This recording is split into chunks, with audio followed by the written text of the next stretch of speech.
machine. AI is data by humans taught to that machine to do everything a human can do at lightning speeds. That's it. We are the AI, but we don't know. AI is data. Do you know what data is? It's information. That's it. By then, what you ate this morning is data. Yes, that's what AI is looking for. Let me tell you how specific AI is. They're looking for down to what Ugandans in this particular area, let's say of Chisasi, eat every morning, where they shop, which market they prefer, what the price of goods is, to be able to inform the market. And you're going to say, but how will AI know that? Every day use ChatGPT. Can you please help me to do a market list for this weekend? I normally use onions for 3 days, tomatoes for 2 days. It's automatically putting you in research. Because but how will it know I'm in Chisasi? You already told it. The other day when you asked about the distance from Chisasi to Bugolobi. So it stores, you understand? And then you know how AI, okay, let's use ChatGPT because that's what he was describing. AI is a lot more than ChatGPT. But ChatGPT, sometimes they tell you that if you've not paid, it won't have memory. Have you ever seen that? For those of you who use ChatGPT, it tells you because you've not paid for a package or subscription, it will not keep the memories live. It's keeping all your memories, but not for you. When you pay, it reminds you. For it, it remembers for itself and those who pay it. But for you, if you pay, it will remember for remind me what I did last week. Yeah, okay, now that you've paid me. What you did, so where did you understand? How did you know if you were not keeping the memory? But what happened is that years later, after the first computer, they said if this computer was able to process over time, we must be able to make this machine process faster. But the machine was no longer a computer with a backside. It was now this, right? Which means access. We're going back to it. How can we access information? Social media. Social media apps came along because they would never be able to ask you, can you please volunteer all your information for free? You'd say no. So what they do, they go back and create an app where they say, it's not for us. You're just telling them, your friends. It's just your friends. You say, hey, okay, let me join Facebook. Now, they don't need marketing because you'll market it. Hi, why aren't you on Facebook? That person joins. Do you understand?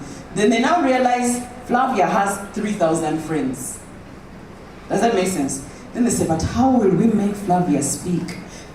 Put a question of the day. So what is the prompting, charting all of this? What are you doing today? What would you like to do today? What would you like to share today?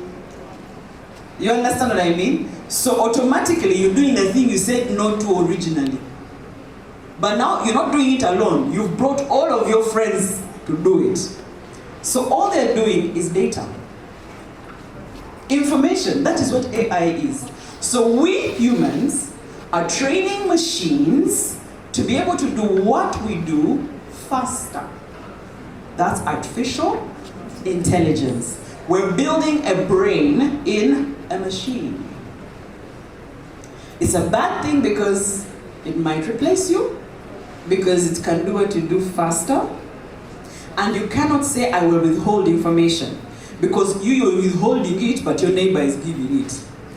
So you cannot stop it.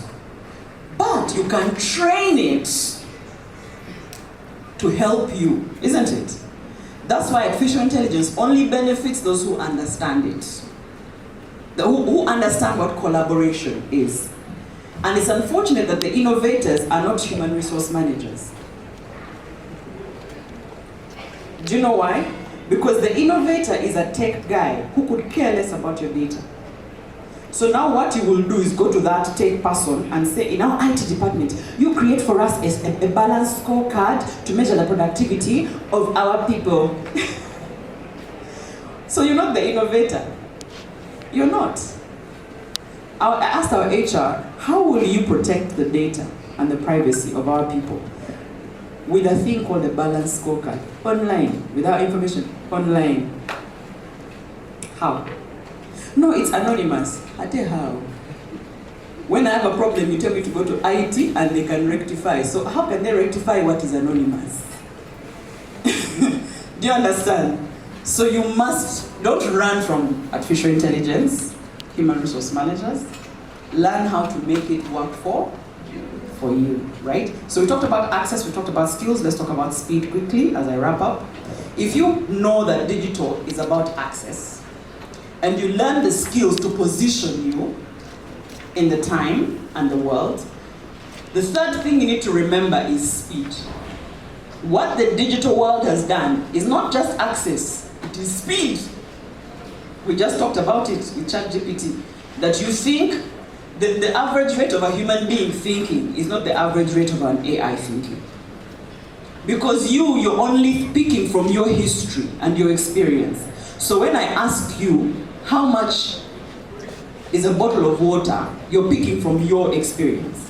When I ask an AI, how much is a bottle of water, it's speaking from all these people. So it has an advantage.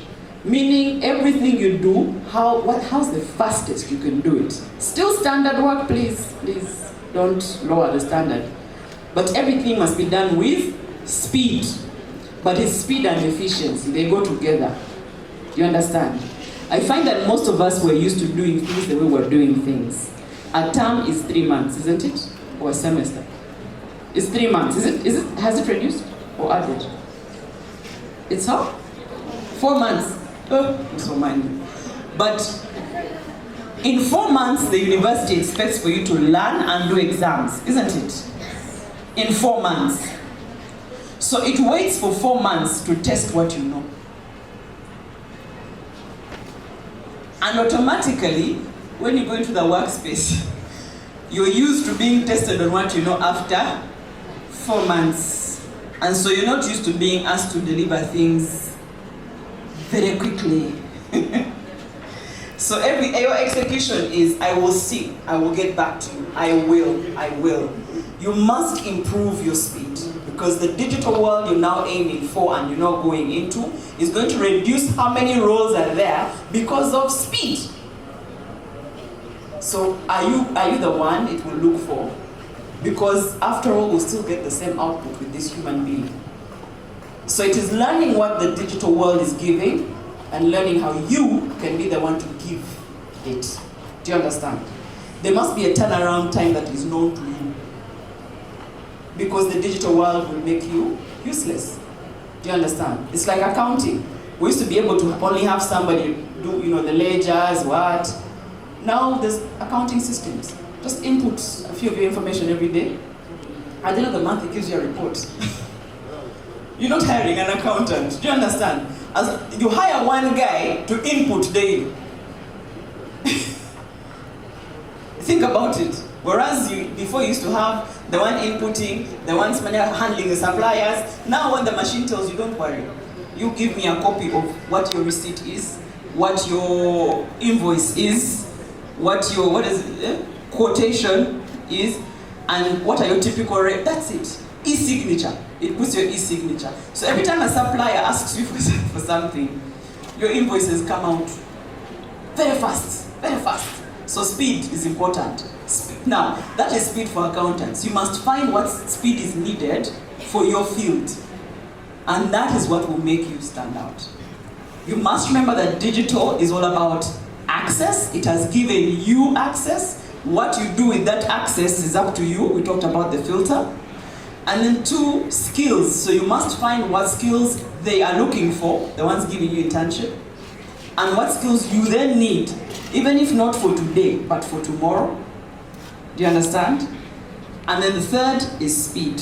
What can I do efficiently but with speed? Because the digital world is efficient with speed. Good morning.